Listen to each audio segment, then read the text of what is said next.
આજે આપણે આગળના લેક્ચરમાં જે બાયો-સાવરનો નિયમ ભણી ગયા એ બાયો-સાવરના નિયમ અને જે આપણે પહેલા પાઠમાં સ્થિત વિદ્યુત ક્ષેત્ર માટે જે કુલમ્બનો નિયમ ભણેલા, બે વૈજ્ઞાનિક હતા બાયો અને સાવર. આ બે વૈજ્ઞાનિકે ચુંબકીય ક્ષેત્રની માહિતી આપેલી અને કુલમ્બ નામના વૈજ્ઞાનિકે વિદ્યુત ક્ષેત્રની માહિતી આપેલી. ખ્યાલ આવ્યો? તો આ બંને જે નિયમો છે એ બંને નિયમોમાં આપણે સામ્યતાઓ શું છે અને વિષમતાઓ શું છે ખાસ યાદ રાખજો. સામ્યતાઓ અને વિષમતાઓ આપણે નક્કી કરવાની છે કે બંને નિયમો જે છે કે સ્થિત વિદ્યુત ક્ષેત્ર માટે કુલમ્બનો નિયમ અને બાયો-સાવરનો નિયમ ચુંબકીય ક્ષેત્ર માટે જે હતો એ બંને નિયમોની સામ્યતાઓ શું છે અને વિષમતાઓ શું છે તે આપણે નક્કી કરવાની છે. ખ્યાલ આવ્યો?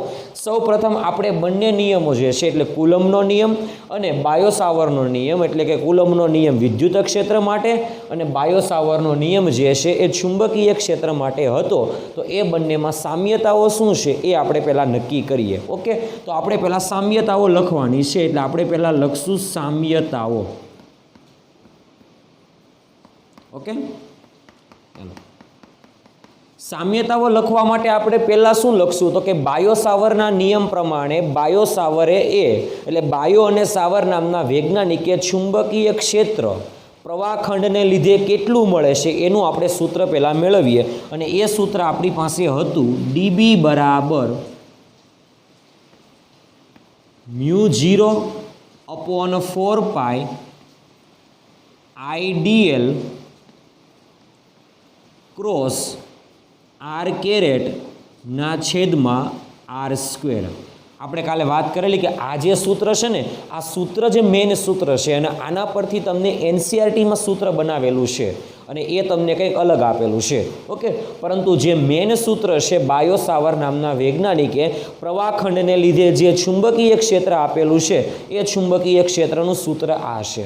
ખ્યાલ આવ્યો? તો આ ચુંબકીય ક્ષેત્રનું સૂત્ર છે અને આપણે વિદ્યુત ક્ષેત્ર માટેનું સૂત્ર લખીએ છીએ. વિદ્યુત ક્ષેત્ર એટલે બિંદુવત વિદ્યુત ભારને કારણે વિદ્યુત ક્ષેત્રનું સૂત્ર હતું સદિશ E બરાબર કે q upon small r² into r caret. ખ્યાલ આવ્યો આ વસ્તુમાં વિદ્યાર્થી મિત્રો? ઓકે, આ બંને સૂત્ર જે છે આ વિદ્યુત ક્ષેત્ર માટેનું છે અને આ ચુંબકીય ક્ષેત્ર માટેનું છે.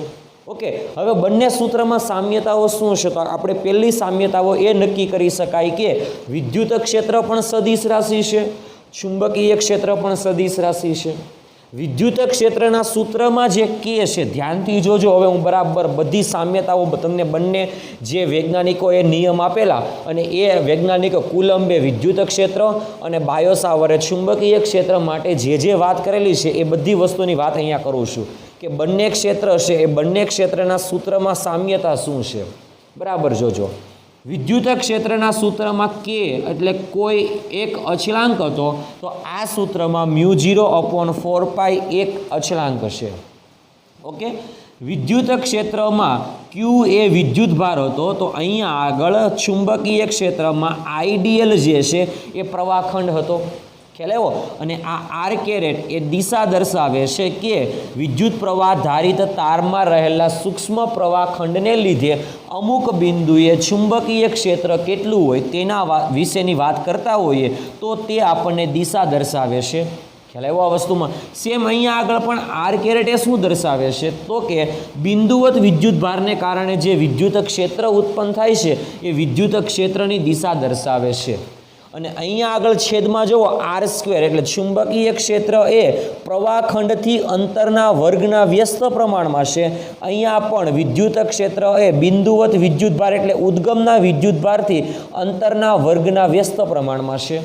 ખ્યાલ આવ્યો? એટલે બંનેમાં આટલી સામ્યતાઓ છે. ધ્યાનથી જોજો. એમાં સૌથી અગત્યની સામ્યતાઓ અને આપણે નોટ કરવા જેવી સામ્યતા એ છે કે બંને જે નિયમો છે એ નિયમો અંતરના વર્ગના વ્યસ્ત પ્રમાણમાં છે. એટલા માટે આપણે લખી શકાય કે બંને નિયમોમાં પહેલી સામ્યતા એ લખી શકાય કે બંને નિયમો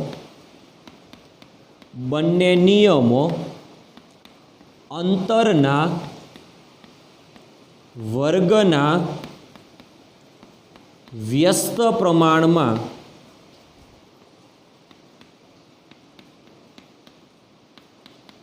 હોય છે. ખ્યાલ આવ્યો આ વસ્તુમાં? બંને નિયમો ક્ષેત્ર જે છે, આપણે સામ્યતાઓ સૂત્ર ક્ષેત્રનું જે છે, તો આપણે એવું પણ કહી શકાય કે બંને નિયમોમાં જે ક્ષેત્ર છે એ બંને ક્ષેત્ર અંતરના વર્ગના વ્યસ્ત પ્રમાણમાં છે. એટલે આ આપણી પહેલી સામ્યતા થઈ કે બંને નિયમોમાં જે સામ્યતા છે એ બંને નિયમોમાં પહેલી સામ્યતા અને સૌથી મોસ્ટ આઈએમપી સામ્યતા આપણે આ રીતે લખી શકાય. ખ્યાલ આવ્યો આ વસ્તુમાં? કે બંને નિયમોમાં અંતરના વર્ગ એટલે કે ક્ષેત્ર અંતરના વર્ગના વ્યસ્ત પ્રમાણમાં છે. આ પહેલી સામ્યતા. ઓકે, બીજી સામ્યતા તમે ધ્યાનથી જુઓ અહીંયા આગળ કે ચુંબકીય ક્ષેત્ર જે છે એ આઈડિયલના સમપ્રમાણમાં છે. એટલે પ્રવાહખંડ જેમ મોટો એટલે કે પ્રવાહ વધારે, લંબાઈ વધારે, તો ચુંબકીય ક્ષેત્ર વધારે. ખ્યાલ આવ્યો? અને આમાં આપણે કહી શકાય કે બિંદુવત વિદ્યુતભાર એટલે ઉદ્ગમનો જે વિદ્યુતભાર જેમ વધારે મૂલ્યનો તેમ ક્ષેત્ર વધારે.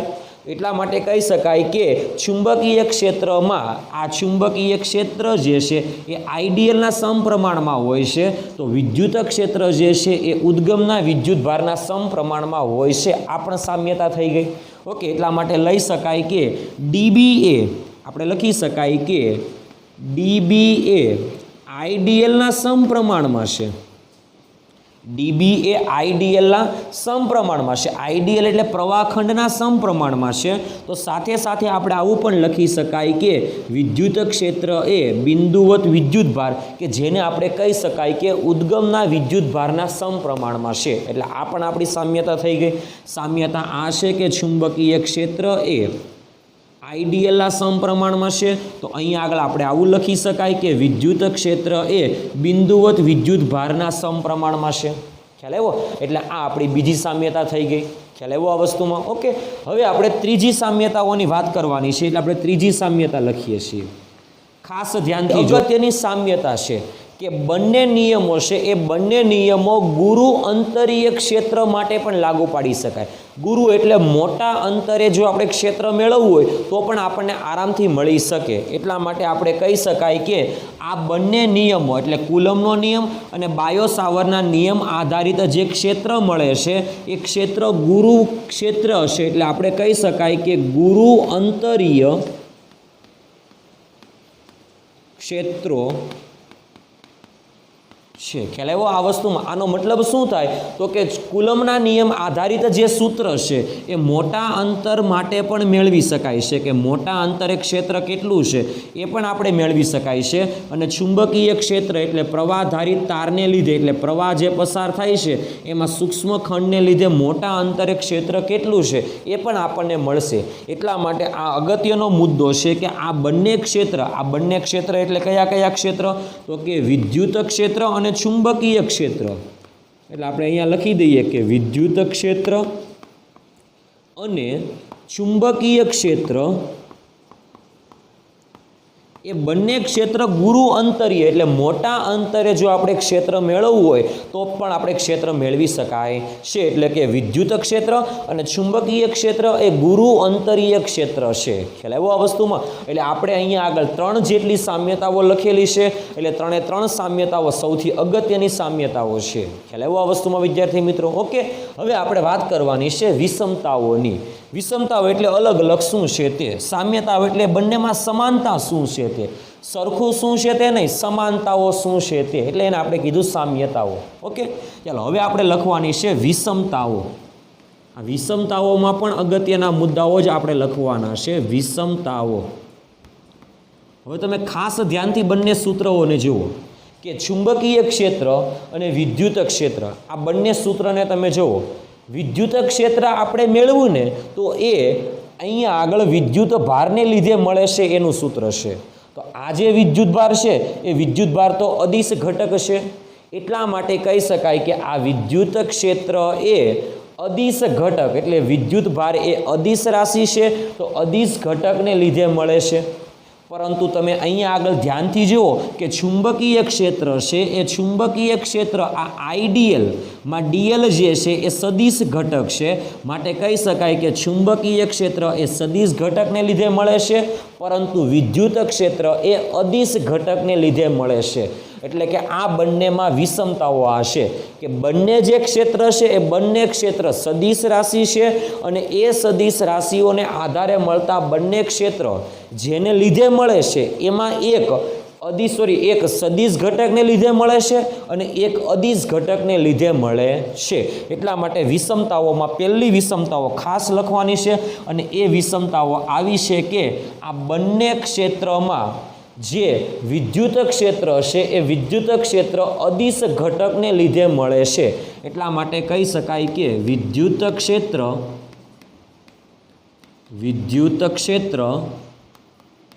અદિશ ઘટક. અદિશ ઘટક એટલે કોણ? તો કે વિદ્યુત ભારને લીધે. અદિશ ઘટક તરીકે કોણ છે? તો કે વિદ્યુત ભાર. એટલે એવું કહી શકાય કે વિદ્યુત ક્ષેત્ર જે છે એ અદિશ ઘટકને લીધે મળે છે. એટલે વિદ્યુત ક્ષેત્ર એ અદિશ ઘટકને લીધે મળે છે. જ્યારે આપણે હવે વાત કરવાની છે ચુંબકીય ક્ષેત્ર. તો ચુંબકીય ક્ષેત્ર છે એ સદિશ ઘટક આઈડીએલને કારણે મળે છે. એટલા માટે કહી શકાય કે જ્યારે ચુંબકીય ક્ષેત્ર એ સદિશ ઘટક અને એ સદિશ ઘટક કયો છે? તો કે પ્રવાહખંડ, કે જેને આપણે કહીએ છીએ આઈડીએલ. ખ્યાલ આવ્યો આ વસ્તુમાં? સદિશ ઘટકને લીધે મળે છે. ખ્યાલ આવ્યો આ વસ્તુમાં? આ બંનેમાં વિષમતાઓ છે. ખ્યાલ આવ્યો આ વસ્તુમાં? ઓકે, આગળની વિષમતાઓ આપણે બીજી નક્કી કરીએ શું છે તે ખાસ ધ્યાન આપજો અહીંયા આગળ. ઓકે, ચાલો હવે આપણે વાત કરેલી પહેલા પાઠમાં કે વિદ્યુત ક્ષેત્ર કે બિંદુવત વિદ્યુત ભાર છે અને એ ઉદ્ગમ વિદ્યુત ભારને લીધે જે ક્ષેત્ર ઉત્પન્ન થાય છે એ ઉદ્ગમના વિદ્યુત ભારનું વિદ્યુત ક્ષેત્ર કઈ દિશામાં છે? એટલે કે ઉદ્ગમના વિદ્યુત ભારને લીધે ઉદ્ભવતા વિદ્યુત ક્ષેત્રની દિશા જો આપણે નક્કી કરવી હોય તો આપણે શું કરતા હતા? તો કે એકમ ધન વિદ્યુત ભારને જે ઉદ્ગમનો વિદ્યુત ભાર છે એની નજીક મૂકતા હતા અને એ પરીક્ષણ વિદ્યુત ભાર છે એ પરીક્ષણ વિદ્યુત ભાર પર જે દિશામાં બળ લાગે એ દિશામાં આ ઉદ્ગમના વિદ્યુત ભારનું વિદ્યુત ક્ષેત્ર હોય. ખ્યાલ આવ્યો આ વસ્તુમાં? ઓકે, એટલા માટે આપણે કઈ રીતે મેળવતા હતા વિદ્યુત ક્ષેત્રની દિશા?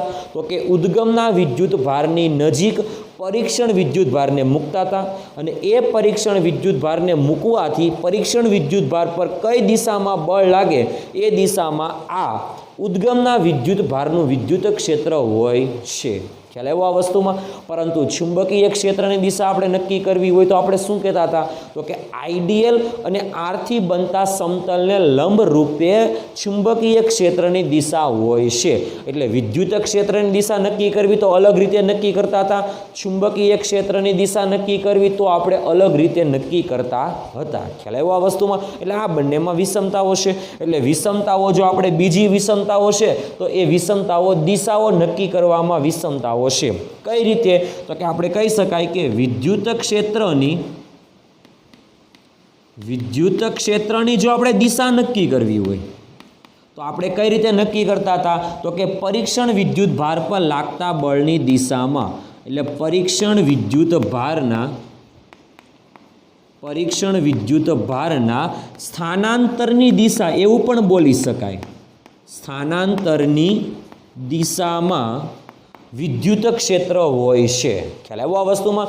જો આ વિદ્યુતભાર ધન વિદ્યુતભાર પરીક્ષણ વિદ્યુતભાર છે એનું સ્થાનાંતર અંદર તરફ થતું હોય તો માનવાનું કે આ ઉદ્ગમનો વિદ્યુતભાર છે એનું વિદ્યુત ક્ષેત્ર અંદર તરફ હશે. એટલે ઉદ્ગમનો વિદ્યુતભાર ઋણ વિદ્યુતભાર હશે. પરંતુ આ પરીક્ષણ વિદ્યુતભાર પર જો બળ આમ લાગતું હોય એટલે આ પરીક્ષણ વિદ્યુતભારનું જો સ્થાનાંતર આમ થતું હોય તો આપણે કહી શકાય કે આ વિદ્યુતભાર એટલે ઉદ્ગમનો જે વિદ્યુતભાર છે એ વિદ્યુતભારનું વિદ્યુત ક્ષેત્ર બહાર તરફ હશે. એટલા માટે કહી શકાય કે ક્ષેત્ર રેખાઓ ધન વિદ્યુતભારની હશે, બહાર તરફ નીકળતી હશે. ખ્યાલ આવ્યો? એટલા માટે મેં અહીંયા લખેલું છે જો આપણે ચુંબકીય ક્ષેત્રની દિશા નક્કી કરવી હોય તો. કોની દિશા? ચુંબકીય ક્ષેત્રની દિશા નક્કી કરવી હોય તો ચુંબકીય ક્ષેત્રની જો આપણે દિશા નક્કી કરવી હોય તો આપણે કીધેલું કે આ જે આઈડીએલ અને જે વિદ્યુત એટલે કે જે ખંડથી જેટલા અંતરે ક્ષેત્ર મેળવવું છે તેનો સ્થાન સદિશ તો આઈડિયલ અને આર વચ્ચેના સમતલને લંબ રૂપે અંદર તરફ હોય છે. એટલા માટે કહી શકાય કે ચુંબકીય ક્ષેત્રની દિશા આઈડિયલ અને આરથી બનતા સમતલને લંબ રૂપે જમણા હાથના અંગૂઠાનો નિયમ અથવા સ્ક્રૂના નિયમથી મેળવતા હતા બનતા સમતલને લંબ રૂપે હોય છે. એટલે આઈડિયલને આર તરફ ફેરવવાનો અને સ્ક્રૂ જે દિશામાં આગળ વધે એ દિશામાં ચુંબકીય ક્ષેત્ર હોય છે. ખ્યાલ આવ્યો આ વસ્તુમાં વિદ્યાર્થી મિત્રો? ઓકે, એટલે આ આપણી બે વિષમતાઓ છે. ખ્યાલ આવ્યો આ વસ્તુમાં? અને ત્રીજી વિષમતાઓ અગત્યની વિષમતાઓ છે કે જે આપણે કાલે આગળના લેક્ચરમાં જે આપણે બાયો-સાવરનો નિયમ ભણેલા ત્યાર પછી આપણે એક સવાલ ભણેલા કે બાયો-સાવરના નિયમોના ખાસ અગત્યના મુદ્દા. તો એ મુદ્દા આધારિત આપણે વાત કરવાની છે આજે. તો ત્રીજી જે વિષમતા છે એ અગત્યની વિષમતા છે. ખ્યાલ આવ્યો આ વસ્તુમાં? ઓકે, આપણે બાયો-સાવરના નિયમમાં જે ચુંબકીય ક્ષેત્ર છે એ ચુંબકીય ક્ષેત્રનું મૂલ્ય થીટા ઉપર પણ આધાર રાખે એવી વાત કરેલી. કોના વચ્ચેના ખૂણા ઉપર? તો કે આઈડિયલ અને સ્થાન સદિશ આર વચ્ચેના ખૂણા ઉપર પણ આધાર રાખે. ત્યારે આપણે કીધેલું કે ચુંબકીય ક્ષેત્ર એ આઈડિયલ અને સ્થાન સદિશ આર વચ્ચેના ખૂણા પર પણ એટલે ખૂણા પર આધાર રાખે છે. ખ્યાલ આવ્યો? એટલા માટે આપણે ત્યાં બોલતા હતા કે થીટા ઇઝ ઇક્વલ ટુ જો 90 હોય તો ક્ષેત્ર એટલે B is equal to maximum થાય. ખ્યાલ આવ્યો? અને આપણે વાત કરેલી કે થીટા ઇઝ ઇક્વલ ટુ જો 0° હોય તો બી ઇઝ ઇક્વલ ટુ 0 થાય. ખ્યાલ આવ્યો? એટલે આ બે મુદ્દા આપણે કાલે વાત કરેલી. ઓકે, કે વિદ્યુત પ્રવાહ ધારિત તારને લીધે તારથી લંબ અંતરે ક્ષેત્ર મહત્તમ હોય અને તારની અક્ષ પરના કોઈ પણ બિંદુએ, તારની બહાર પણ, ઓકે, તો કે તારની અક્ષ પરના કોઈ પણ બિંદુએ ક્ષેત્ર હંમેશા શૂન્ય હોય છે કારણ કે ખૂણો બંને વચ્ચેનો 0 બને છે માટે ક્ષેત્ર શૂન્ય હોય છે. ઓકે, તો આ મુદ્દાની વાત આપણે ચુંબકીય ક્ષેત્રમાં કરેલી. પણ વિદ્યુત ક્ષેત્ર હતું એ વિદ્યુત ક્ષેત્ર બિંદુવત વિદ્યુત ભારની ફરતે ત્રિપરિમાણીય અવકાશમાં. ખ્યાલ આવ્યો? આપણે વિદ્યુત ક્ષેત્રની તો બહુ બધી વાત કરેલી છે કે ક્ષેત્ર કઈ રીતે હોય તે. તો બિંદુવત વિદ્યુત ભારનું વિદ્યુત ક્ષેત્ર ત્રિપરિમાણીય અવકાશમાં બહાર તરફ પણ હોય અથવા ત્રિપરિમાણીય અવકાશમાં અંદર તરફ દાખલ પણ થતું હોય. ખ્યાલ આવ્યો? એટલા માટે આપણે કહી શકાય કે વિદ્યુત ક્ષેત્ર જે છે એ થીટા પર આધારિત નથી, જ્યારે ચુંબકીય ક્ષેત્ર એ થીટા પર આધારિત છે. એટલા માટે આપણે આગળનો મુદ્દો આમાં લખવો હોય તો એવું પણ લખી શકાય કે વિદ્યુત ક્ષેત્ર એ બધી જ બાજુએ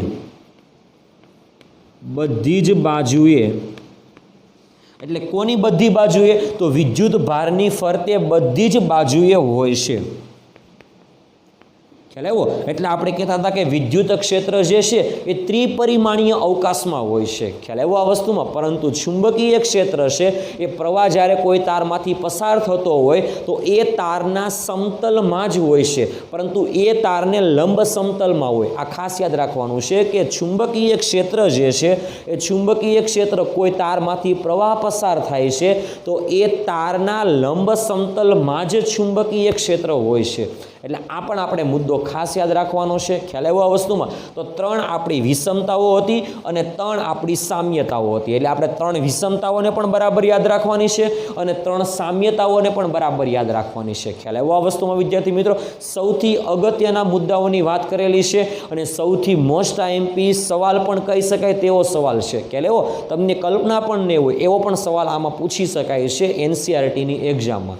અગત્યનો સવાલ છે એટલા માટે સવાલ એક્સ્ટ્રા લીધેલો છે કે બાયો સાવરનો નિયમ અને સ્થિત વિદ્યુત ક્ષેત્ર માટે જે કુલમનો નિયમ હતો એ કુલમના નિયમમાં સામ્યતા એટલે બંને નિયમોની સામ્યતા અને વિષમતાઓની વાત કરવાની છે. એટલે એ બંને વિષમતાઓ આપણે સમજાવેલી છે. એટલે મિનિમમ તમારે બંને વિષમતાઓ અને સમાનતાઓ આ બંનેમાં 3 મુદ્દાઓ ફરજિયાત લખવાના છે અને આ જે 3 મુદ્દા કમ્પ્લીટ તમને યાદ રાખવાના છે અને યાદ રાખીને તમારે કમ્પ્લીટલી સમજવાના છે અને સમજાય એટલે યાદ રહી જશે. ખ્યાલ આવ્યો આ વસ્તુમાં વિદ્યાર્થી મિત્રો? ઓકે, એટલે આ રીતે આપણે આખો સવાલ પૂરો કરવાનો છે. ખ્યાલ આવ્યો કે બાયો સાવર અને કુલમના નિયમ આ બંને નિયમોમાં સામ્યતા શું હતી અને વિષમતાઓ શું હતી તેના વિશેનો આજનો લેક્ચર. વિદ્યાર્થી મિત્રો, તો હવે આપણે આગળનો સવાલ સૌથી આઈએમપી સવાલ છે. સૂત્ર જે મળશે તે સવાલ ધ્યાનથી જોજો કે શૂન્યાવકાશની પરમિટિવિટી કે જેની સંજ્ઞા હતી ε0, શૂન્યાવકાશની પરમિએબિલિટી કે જેની સંજ્ઞા હતી μ0 આપણે કાલે વાત કરેલી,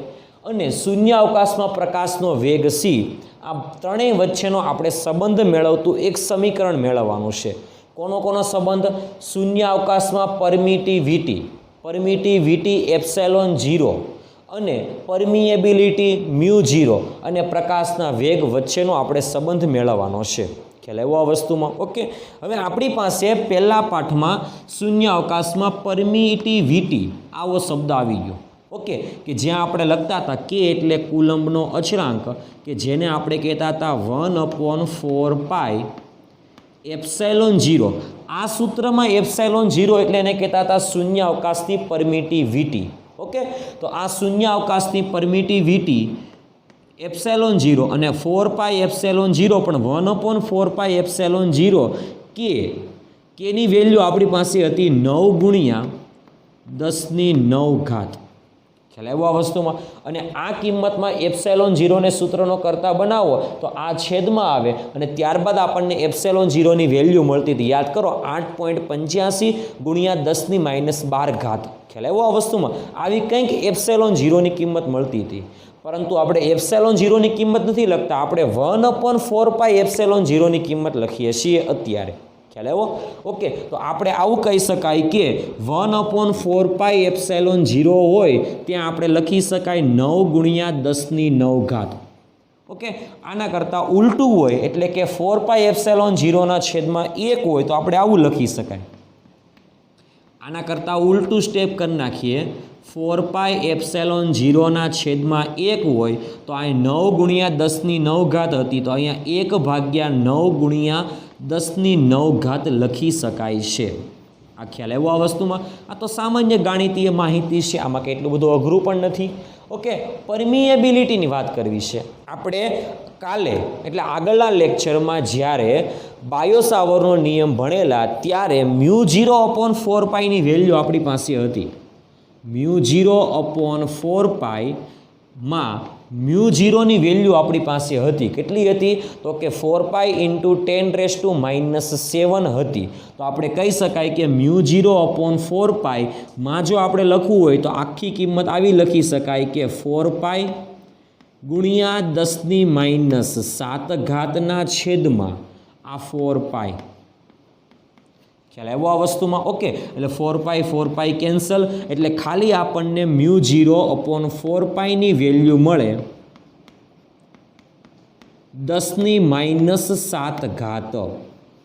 ખ્યાલ આવ્યો આ વસ્તુમાં? ઓકે, અને હવે જો તમારે μ0ની વેલ્યુ મેળવવી હોય તો 4πની સામે જવા દો. એ રીતે બાયો સાવરે ખાલી આપણને જસ્ટ માહિતી આપેલી. ઓકે, પરંતુ આપણે જે પણ યાદ રાખવું હોય તે યાદ રાખી શકાશે. ઓકે, ચાલો હવે આગળનું સ્ટેપ આવું કંઈક કરવાનું છે. આપણે કોનો સંબંધ મેળવવાનો? ε0નો. બીજો કોનો સંબંધ મેળવવાનો છે? તો કે μ0નો. અને c પ્રકાશના વેગનો સંબંધ મેળવવાનો છે. ખ્યાલ આવ્યો આ વસ્તુમાં? ઓકે, હવે આ બંનેનો ગુણાકાર લઈ લઉં છું. ધ્યાનથી જોજો. આને હું સમીકરણ નંબર 1 કહી દઉં અને આને હું સમીકરણ નંબર જો 2 કહી દઉં તો આ બંનેનો મારે કરાવું છું. એટલે ધ્યાનથી જોજો, આવું સમીકરણ લખી શકાય 4π અથવા અહીંયા આગળ લખી દો કે સમીકરણ 1 અને 2નો ગુણાકાર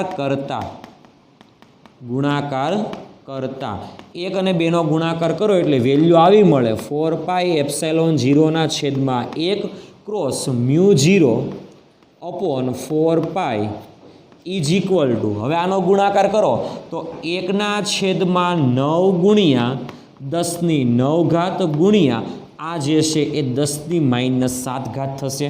હવે ધ્યાનથી તમે જો 4π કેન્સલ થઈ ગયા, ખ્યાલ આવ્યો આ વસ્તુમાં. તો વધશે શું અહીંયા આગળ ε0 ગુણ્યા μ0 ઇઝ ઇક્વલ ટુ આપણે કહી શકાય કે 1/9 ગુણ્યા 10⁹ અને 10⁻7 છે એ નીચે આવે તો 10+7 થાય. તો આપણે આવું લખી શકાય કે ε0 μ0 ઇઝ ઇક્વલ ટુ 1/9 ગુણ્યા 10⁹ 10�7. તો આ બંનેના આધાર સરખા એટલે ઘાતનો સરવાળો થશે એટલે 10⁻16 થશે. ખ્યાલ આવ્યો આ વસ્તુમાં? ઓકે, એટલા માટે આપણે આવું લખી શકાય ε0 μ0 ઇઝ ઇક્વલ ટુ 1/9 ગુણ્યા 10⁻16 હશે ને એને આપણે આવું લખી શકાય 3 ગુણ્યા 10⁸ આખા પદનો વર્ગ. ખ્યાલ આવ્યો આ વસ્તુમાં? આવું પણ લખી શકાય. કેમ? તો કે 3નો વર્ગ 9, 10⁸ વર્ગ જે છે એ 10⁻16 થશે. એટલે આપણે કહી શકાય કે 3નો વર્ગ 9, 10⁸ વર્ગ 10⁻16. એટલા માટે આપણે કહી શકાય કે 3 ગુણ્યા 10⁸ આખા પદનો વર્ગ. ખ્યાલ આવ્યો? હવે જ્યાં આપણે વાત કરીએ તે પ્રમાણે કે સી બરાબર શૂન્યાવકાશમાં પ્રકાશની ઝડપ, શૂન્યાવકાશમાં પ્રકાશની ઝડપ ઇઝ ઇક્વલ ટુ આપણે કહી શકાય સી. તો આપણે એ કેટલી હતી? તો કે સી બરાબર 3 ગુણ્યા 10⁸ મીટર પર સેકન્ડ આટલી ઝડપ હતી. ઓકે, તો આપણે અહીંયા આગળથી આ જે સમીકરણ છે આ સમીકરણ ઉપરથી આપણે શું લખી શકાય? તો કે ધ્યાનથી જોજો, આવું લખી શકાય ε0 μ0 ઇઝ ઇક્વલ ટુ 1/3 ગુણ્યા 10⁸ની જગ્યાએ સી લખો તો થશે c². ખ્યાલ આવ્યો આ વસ્તુમાં? ઓકે, એટલે માટે આપણે આવું લખી શકાય ε0 μ0 is equal two 1/c². Okay, તો આ પણ આપણે સમીકરણ યાદ રાખવાનું છે, ધ્યાનથી જોજો. ઓકે, અથવા આવું ન લખવું હોય તો આને આવી રીતે પણ લખી શકાય, c² સામે જાય તો સૂત્ર બને 1/ε0 μ0. c² અહીંયા આગળ સામે ગયો, આ c² માંથી જો આપણે c² ન લખવું હોય તો સામે વર્ગમૂળ કરી દઈએ તો આપણે આવું લખી શકાય કે c ઇઝ ઇક્વલ ટુ 1/√μ0 ε0 થશે. કારણ કે 1નું વર્ગમૂળ તો 1 થશે અને અહીંયા આગળ ε0 μ0 છે એનું વર્ગમૂળ થશે √ε0 μ0. ખ્યાલ આવ્યો આ વસ્તુમાં? એટલે આપણું સૂત્ર બને સી એટલે શૂન્યાવકાશમાં પ્રકાશનો વેગ ઇઝ ઇક્વલ ટુ 1/√μ0 ε0. ઓકે, તો આ આપણું સમીકરણ બનશે. અને આ સમીકરણને ધ્યાનથી તમે જુઓ તો કોનો સંબંધ દર્શાવતું સમીકરણ છે? μ0 એટલે આપણે એને કીધેલું કે શૂન્યાવકાશમાં પરમિએબિલિટી, ε0 ને આપણે કીધેલું કે શૂન્યાવકાશની પરમિટિવિટી, અને સી એટલે એને કહેવામાં આવે શૂન્યાવકાશમાં પ્રકાશનો વેગ. તો આપણને જે સમીકરણ જોતું હતું ત્રણેયના સંબંધ દર્શાવતું સમીકરણ, એ ત્રણેયનો સંબંધ દર્શાવતું સમીકરણ આપણને મળી ગયેલું છે. એટલે સૂત્ર યાદ રાખવાનું છે કે સી ઇઝ ઇક્વલ ટુ 1/1 કરીને છે √μ0 ε0 જેટલું છે. ખ્યાલ આવ્યો આ વસ્તુમાં વિદ્યાર્થી મિત્રો? ઓકે, એટલે આ સમીકરણને પણ યાદ રાખવાનું છે, આ સમીકરણને પણ યાદ રાખવાનું છે. આ બંને સમીકરણ આધારિત તમને એક્ઝામમાં MCQ પૂછાવાની શક્યતા છે. ખ્યાલ આવ્યો આ વસ્તુમાં? ઓકે, એવો પણ MCQ પૂછી શકાય કે √μ0 ε0 નો એકમ કયો છે? જો આના ઉપરથી આપણે કેવું હોય, એક્સ્ટ્રા વાત કરવી હોય તો આપણે આવું પણ કહી શકાય કે √μ0 ε0 ને સૂત્રનો કરતા બનાવી દઈએ તો આપણું સૂત્ર બને 1/c. સીનો એકમ હતો કે મીટર પર સેકન્ડ, તો એનો વ્યસ્ત થશે સેકન્ડ પર મીટર. એટલા માટે કહી શકાય કે √μ0 ક્રોસ ε0 નો એકમ, એટલા માટે આપણે લખી શકાય કે આનો એકમ ઝડપના એકમ કરતાં ઉલટો થશે. એટલે કહી શકાય કે મીટર -1 અને સેકન્ડની 1 થશે.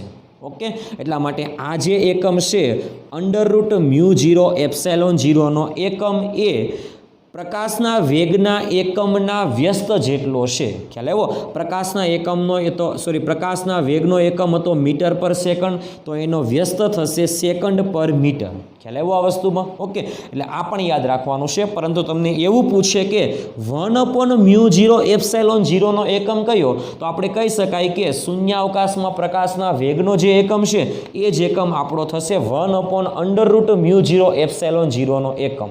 ખ્યાલ આવ્યો? પરંતુ તમને અંડરરૂટ ન પૂછે ને ખાલી ε0 નો એકમ પૂછે તો આપણે અહીંયા આગળથી કહી શકાય કે શૂન્યાવકાશમાં પ્રકાશના વેગનો વર્ગનો જ એકમ થાય એનો પણ વ્યસ્ત લેવાનો. કેમ? તો કે 1/c² = ε0 છે. એટલા માટે કહી શકાય કે આનો જે એકમ છે એ એકમ શૂન્યાવકાશમાં પ્રકાશના એકમના વર્ગના વ્યસ્ત જેટલો થશે. ખ્યાલ આવ્યો આ વસ્તુમાં? ઓકે, એટલે આની પણ આપણે યાદ રાખવાની છે. આ રીતે પણ એક્ઝામમાં પૂછી શકાય છે. ખ્યાલ આવ્યો આ વસ્તુમાં? ઓકે, અને √μ0 ની વેલ્યુ જે છે એ 1/c જેટલી થશે, અથવા 1/√μ0 ની જે વેલ્યુ છે એ c એટલે શૂન્યાવકાશમાં પ્રકાશના વેગ જેટલી થશે. ઇન શોર્ટ, આપણે આમાંથી કોઈ પણ એક કિંમત અથવા કોઈ પણ એક સમીકરણ યાદ રાખવાનું અને એ સમીકરણ પરફેક્ટ યાદ રાખીને એક્ઝામમાં અલગ અલગ રીતે પૂછી શકાય તો પણ આપણને આરામથી ખબર પડી જશે. ખ્યાલ આવ્યો આ વસ્તુમાં વિદ્યાર્થી મિત્રો? ઓકે, તો આ કોનો સંબંધ હતો? તો કે શૂન્યાવકાશમાં પ્રકાશનો વેગ, શૂન્યાવકાશમાં પરમિટિવિટી અને શૂન્યાવકાશમાં પરમિએબિલિટી, આનો સંબંધ હતો. ખ્યાલ આવ્યો આ વસ્તુમાં? ઓકે, પરંતુ તમને શૂન્યાવકાશની જગ્યાએ જો માધ્યમ કહી દે તો તમારે આ સમીકરણ ઉપરથી જ નવું સમીકરણ બનાવી નાખવાનું. ધ્યાનથી જોજો, આ બધી એક્સ્ટ્રા માહિતી છે કે તમને અહીંયા આગળ સવાલ શેના વિશેનો પૂછેલો છે? શૂન્યાવકાશમાં. પરંતુ શૂન્યાવકાશની જગ્યાએ જો માધ્યમ મૂકી દે તો આપણે અહીંયા આગળ માધ્યમની પરમિટિવિટી લઈ લેવાની, માધ્યમની પરમિએબિલિટી લઈ લેવાની અને માધ્યમમાં પ્રકાશનો વેગ લઈ લેવાનો. ઓકે, તો માધ્યમ માટે પૂછે તો માધ્યમમાં પ્રકાશનો વેગ = v 1/√μ0 ની જગ્યાએ માધ્યમમાં પરમિટિવિટી મ્યુ અને માધ્યમમાં પરમિએબિલિટી મ્યુ અને માધ્યમમાં પરમિટિવિટી એપ્સાઇલોન. તો આ રીતે પણ આપણે સૂત્ર લખી શકાય છે. તો આ જે સૂત્ર છે ને એ માધ્યમ માટે છે અને આ જે સૂત્ર છે એ શૂન્યાવકાશ માટે છે. ખ્યાલ આવ્યો આ વસ્તુમાં વિદ્યાર્થી મિત્રો? ઓકે, એટલે આ આપણો આખો સવાલ થશે કે શૂન્યાવકાશની પરમિએબિલિટી, શૂન્યાવકાશની પરમિટિવિટી અને શૂન્યાવકાશમાં પ્રકાશના વેગ વિશેની માહિતી પૂછે તો તમારે આ રીતે સાબિત કરવી પડશે. ખ્યાલ આવ્યો આ વસ્તુમાં? ઓકે.